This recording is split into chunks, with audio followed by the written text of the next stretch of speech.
இப்போ நம்ம HTML பயன்படுத்தக்கூடிய டேக்ஸ்னா என்ன அப்படின்றத பார்க்க போகிறோம். HTML பொறுத்த வரைக்கும் டேக்ஸ் அப்படின்னா கூட அதுவும் ஒரு வகையான டெக்ஸ்ட் எலிமெண்ட் தான். இதுக்கு ஸ்பெஷலான சில அர்த்தங்கள் இருக்கும். அது ப்ரௌசருக்கு நல்லாவே புரியும். ஸோ ஒவ்வொரு டேகையும் ரீட் பண்ணி பார்த்துட்டு ப்ரௌசர் என்ன பண்ணும் அப்படின்னா அங்கே என்ன கண்டென்ட் வரணும் அப்படின்றத தீர்மானித்து அதை வெப்பேஜில் காட்சிப்படுத்துது. பொதுவாக டேக்ஸ் எல்லாமே ஆங்கிள் ப்ராக்கெட்ஸுக்குள்ளே தான் வரும். இப்போது நீங்கள் உதாரணத்துக்கு பார்த்தீங்கன்னா இந்த ஸ்லைட்ஸில் நாம் கீழே பாருங்கள் H1 அப்படின்ற ஒரு டேகை காட்டியிருக்கோம். அதே நேரத்தில் anchor tag, LI tag, IMG tag, இந்த மாதிரி நிறைய டேக்ஸுக்கான உதாரணங்களை பார்த்துருக்கோம். ஸோ இது எல்லாமே எப்படி பயன்படுத்துறது அப்படின்றத நம்ம ஃப்யூச்சரில் பார்ப்போம். ஸோ நாம் ஒரு வெப்பேஜில் ஹெட்டிங்காக இருக்கலாம், பேராகிராஃபாக இருக்கலாம், லிங்க்ஸாக இருக்கலாம், இமேஜஸாக இருக்கலாம், லிங்க்ஸாக இருக்கலாம், இப்படி எதை இன்சர்ட் பண்ணணும் அப்படின்னாலும் டேக்ஸ் தான் நம்ம பயன்படுத்தி ஆகணும். ஸோ டேக்ஸ்னால் என்ன அப்படின்ற ஒரு கேள்வியை கேட்டாங்க அப்படின்னா அதுக்கான பதில் என்னவாக இருக்கும் அப்படின்னா ஒரு HTML பேஜுக்குள்ளே உள்ளீடு பண்ணக்கூடிய கண்டென்ட் என்னவோ அதை வெப் ப்ரௌசருக்கு புரிய வைக்கிறதுக்கான ஒரு special kind of text element தான் டேக்ஸ் அப்படின்னு நாம் சொல்லலாம்.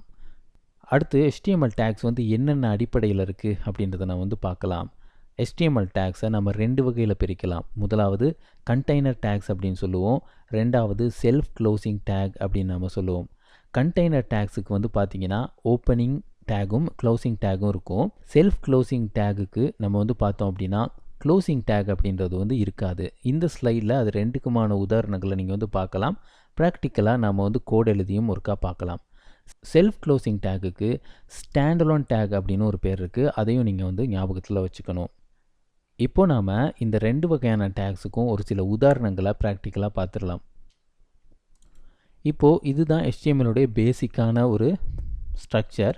ஸோ இங்கே பாருங்கள் பாடி அப்படின்ற டேக் இருக்குல்ல, இதுக்குள்ளே தான் நான் எழுதக்கூடிய கோட்ஸ் எல்லாமே எழுத போகிறேன். நீங்கள் இந்த ப்ரோக்ராமை பொறுத்த வரைக்கும் இந்த வீடியோவை பொறுத்த வரைக்குமெல்லாம் எப்படி HTMLல கோட் எழுதணும் அப்படின்றதெல்லாம் பெரும்பாலும் ரொம்ப ஃபோக்கஸ் பண்ண போகாதீங்க. ஜஸ்ட் இந்த வீடியோவை பொறுத்த வரைக்கும் டேக்ஸ்னால் என்ன அப்படின்றத தெரிஞ்சுக்கிட்டிங்கன்னா மட்டும் போதும். ஓகே, அடுத்தடுத்த வீடியோஸில் நாம் எப்படி டேக்ஸை பயன்படுத்தி வெப் பேஜஸ் எழுதலாம் அப்படின்றத பார்க்கலாம். அதே நேரத்தில் இன்னொரு விஷயமும் நான் சொல்லணும். நான் பயன்படுத்தக்கூடியது VS கோட் அப்படின்ற ஒரு கோட் எடிட்டர்.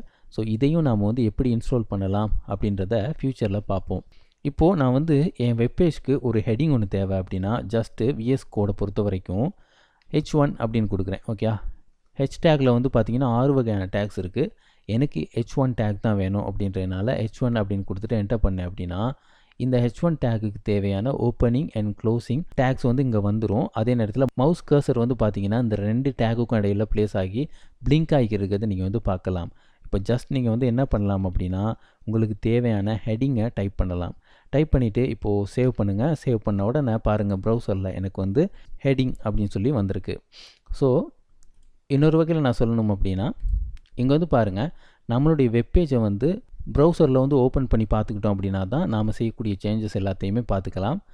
VS கோடை பொறுத்த வரைக்கும் ரைட் கிளிக் பண்ணி ஓப்பன் வித் லைவ் சேவர் அப்படின்னு கொடுத்தோம் அப்படின்னா அது ஒவ்வொரு தடவை நம்ம பேஜை சேவ் பண்ணும்போது ஒட்டோவாக ரீலோட் ஆகி நமக்கு இங்கே செஞ்சுருக்கக்கூடிய சேஞ்சஸ் வெப் பேஜில் எப்படி அப்ளை ஆகிருக்கு அப்படின்றத நாம் அவதானிக்கலாம்.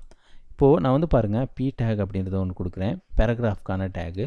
இதை கொடுத்துட்டு லோரம் அப்படின்னு டைப் பண்ணுறேன். லோரம் 50 அப்படின்னு கொடுக்குறேன். ஸோ 50 வேர்ட்ஸ் இருக்க மாதிரி ஒரு பேராகிராஃப் எனக்கு ப்ரௌசரில் வந்துடும். இப்போது என்டர் பண்ணிடுறேன். பண்ண உடனே இப்போது நான் சேவ் பண்ணேன் அப்படின்னா பாருங்கள் ஆட்டோமேட்டிக்காக என்னுடைய ப்ரௌசர் ரீலோட் ஆகி இப்போது என்னுடைய பேராகிராஃப் என்னுடைய வெப்பேஜில் வந்திருக்கு. இப்போது நீங்கள் பாருங்கள் ஹெட்டிங் டேக் அப்படின்றது இங்கே ஆரம்பித்து இங்கே முடிஞ்சிருக்கு. இந்த பேராகிராஃப் டேக் இங்கே ஆரம்பித்து இங்கே முடிஞ்சிருக்கு. ஸோ ஹெட்டிங் ஒன்று நம்ம ஒரு ப்ரோக்ராம்குள்ளே இன்க்ளூட் பண்ணணும், இன்சர்ட் பண்ணணுன்னா அதுக்கு நாம் opening H1 take, closing H1 take அப்படின்னு பயன்படுத்துகிறோம். ஒரு பேராகிராஃப் ஒன்று நம்ம இன்சர்ட் பண்ணணும் அப்படின்னா opening P take, closing P take அப்படின்னு ரெண்டு வகையான டேக்ஸை பயன்படுத்துகிறோம். So opening take, closing take ரெண்டுமே இருக்குமாக இருந்தால் அந்த டேக்ஸை நாம் கண்டெய்னர் டேக்ஸ் அப்படின்னு சொல்லுவோம். ரைட், அடுத்து நாம் ஸ்டாண்டலோன் டேக்குக்கான ஒரு உதாரணத்தை பார்த்துடலாம். IMG அப்படின்னு டைப் பண்ணுறேன். டைப் பண்ணிவிட்டு என்டர் பண்ணேன் அப்படின்னா இங்கே பாருங்கள் ஒரு இமேஜை ஒரு வெப் பேஜுக்குள்ளே இன்சர்ட் பண்ணுறதுக்கு தேவையான பேசிக் சின்டாக்ஸ் இங்கே வந்திருக்கும். SRC அப்படின்ற ஆட்ரிபியூட்குள்ளே நான் டாக் அப்படின்னு டைப் பண்ணுறேன். dog_1.jpg அப்படின்ற இமேஜினுடைய நேம் இங்கே காட்டப்படுது. இதெல்லாம் எப்படி வருது அப்படின்றத நீங்கள் இப்போதைக்கு யோசிக்க வேணாம். நீங்கள் ஜஸ்ட் ஸ்டாண்ட் அலோன் டேக்னா என்ன அப்படின்றத மட்டும் பார்த்துக்கோங்க. இங்கே வந்து பாருங்கள், என்னுடைய ப்ராஜெக்ட் ஃபைலில் டாக் அப்படின்னு சொல்லி டாக்_1 அப்படின்னு சொல்லி ஒரு இமேஜ் ஒன்று வச்சுருக்கேன். அதை தான் நான் வந்து என்ன பண்ணுறேன்னா இந்த வெப்பேஜ்க்குள்ளே இன்சர்ட் பண்ணுறதுக்கு ட்ரை பண்ணுறேன். இப்போது நான் வந்து என்ன பண்ணுறேன்னா ஜஸ்ட் சேவ் பண்ணுறேன். இங்கே வந்து நான் பார்த்தேன்னா எனக்கு ஃபோல்டரில் இருந்த டாக் இமேஜ் வந்து ப்ரௌசரில் இப்போது டிஸ்ப்ளே ஆகுது. அவ்வளோதான். இப்போது இந்த இமேஜ் டேக்கை வந்து நீங்கள் பார்த்தீங்க அப்படின்னா இதுக்கு வந்து ஒரு க்ளோசிங் டேக் வந்து தேவையில்ல. அப்படியே நம்ம க்ளோசிங் டேக்கை போட்டாலும் இந்த 2 டேக்குக்கும் இடையில் எந்த விதமான டேட்டாஸையும் இன்சர்ட் பண்ண மாட்டோம்.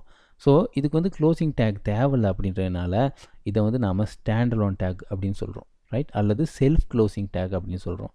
ஏன் அப்படின்னா இங்கே பாருங்கள், இந்த இமேஜ் டேக்கை வந்து ஆரம்பிக்குதுல்ல, இந்த இடத்துல ஆரம்பிக்குதா, ரைட்? இந்த இடத்துலையே முடிஞ்சிடுறதுனால நாம் இந்த இடத்துல ஒரு ஸ்லாஷை கொடுத்தோம் அப்படின்னா ப்ரோக்ராமுக்கு தெரியும் இந்த டேக் வந்து இங்கே முடிஞ்சிருச்சு அப்படின்னு சொல்லி. ஸோ அதனாலையும் இதை வந்து செல்ஃப் க்ளோசிங் டேக் அப்படின்னு சொல்கிறாங்க.